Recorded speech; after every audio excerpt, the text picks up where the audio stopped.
بسم اللہ الرحمن الرحیم۔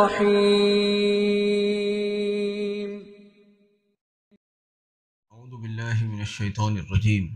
بسم اللہ الرحمن الرحیم۔ لقد جاءکم رسول من انفسکم عزیز علیہ ما عنتم حریص علیکم بالمؤمنین رؤوف الرحیم۔ اللہم صلی علی محمد النبی الامی وعلی آلہ وسلم تسلیما۔ عظمت ختم الانبیاء صلی اللہ علیہ وسلم کے اگلے درس کے ساتھ حاضر خدمت ہیں۔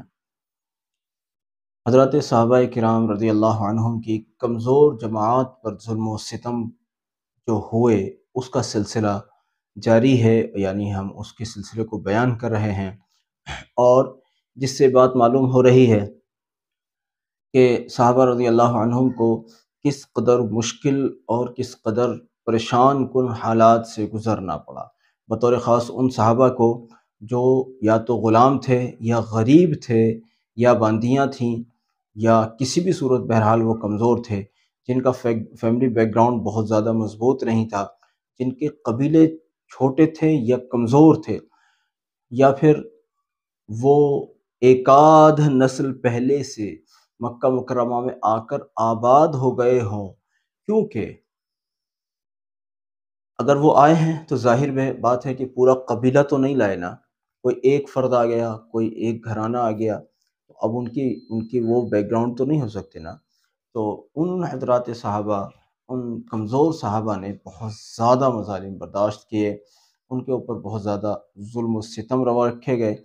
جن حضرات صحابہ رضی اللہ عنہم پر اس طرح سے بے تحاشا ظلم کیے گئے، ان میں سے ایک نام ہے حضرت ابو فقیہ کا رضی اللہ عنہ، جو کہ صفوان ابن امیہ کے غلام تھے، اور حضرت بلال رضی اللہ عنہ تھے تو وہ بھی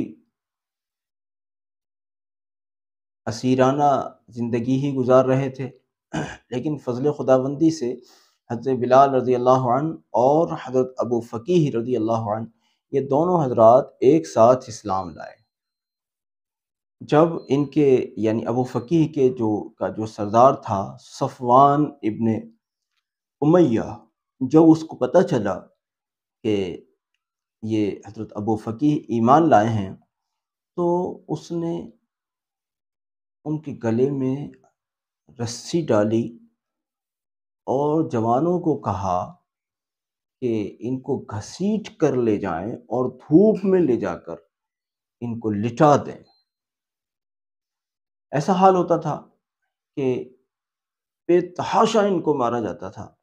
بعض اوقات ایسا بھی ہوا کہ ان کے اوپر کوئی بہت بھاری پتھر رکھا گیا، جو پتھر اس قدر وزنی ہوتا تھا کہ ان کی زبان اس کے وزن سے باہر کو آ جاتی تھی۔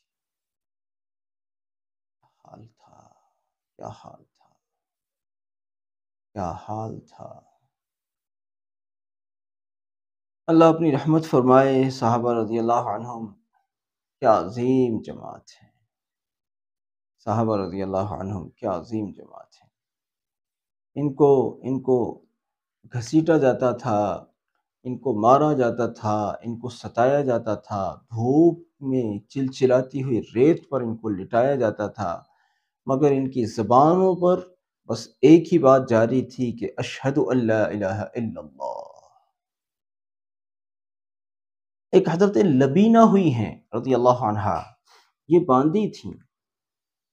حضرت عمر رضی اللہ عنہ جب ایمان نہیں لائے تو حضرت لبینہ رضی اللہ عنہا پر سخت ظلم کرتے تھے، ان کو بے پناہ مارتے تھے، اور جب تھک جاتے تھے تو تھوڑا سانس لینے کے لیے جیسے رکتے ہیں یا کھڑے ہوتے ہیں یا بیٹھتے ہیں، لیکن ساتھ ہی ساتھ یوں کہتے تھے کہ لبینہ رحم کی بنیاد پر نہیں چھوڑا ہے، بلکہ تھک گیا ہوں اس لیے تھوڑا سا چھوڑا ہے۔ چھوڑنے کا مطلب یہ نہیں کہ جاؤ آزاد ہے، نہیں، مطلب یہ ہے کہ میں سانس لے لوں تھوڑا سا، اس لیے تھوڑا سا دم لینے کے لیے رک گیا ہوں کہ میں تھک گیا ہوں آپ کو مارتے مارتے۔ یہ حالت تھی۔ اور ایک ہیں حضرت زنیرہ رضی اللہ عنہ، یہ حضرت عمر رضی اللہ عنہ کے گھرانے کی کنیز تھیں، ان پر بھی بڑا ظلم ہوتا تھا۔ یہ کہا کرتی تھیں حضرت عمر رضی اللہ عنہ کو کہ اگر آپ ایمان نہیں لائے تو اللہ اس کا انتقام لے گا۔ یہ جملہ حضرت لبینہ کا تھا۔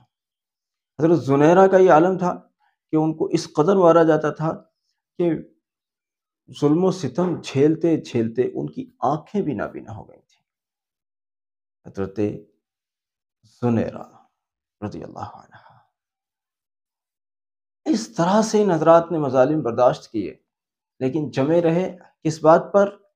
اشہد ان لا الہ الا اللہ و اشہد ان محمد رسول اللہ صلی اللہ علیہ وسلم۔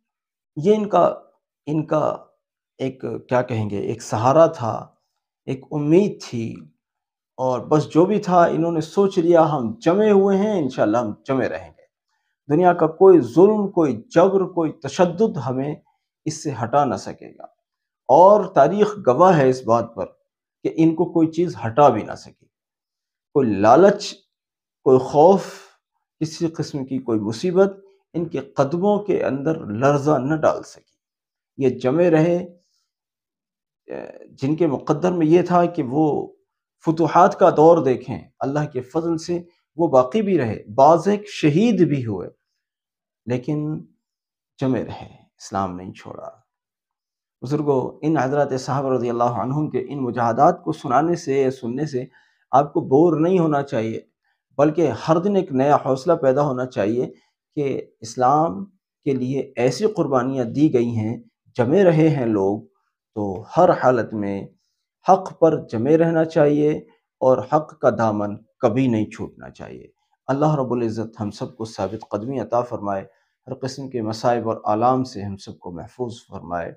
ہمارے اس مختصر پیغام کو ساری امت تک پہنچایا کریں کہ یہ ایک خوبصورت صدقہ جاریہ ہے اور سیرت النبی صلی اللہ علیہ وسلم سے محبت کا بہترین ثبوت ہے۔ جزاک اللہ۔ السلام علیکم ورحمۃ اللہ وبرکاتہ۔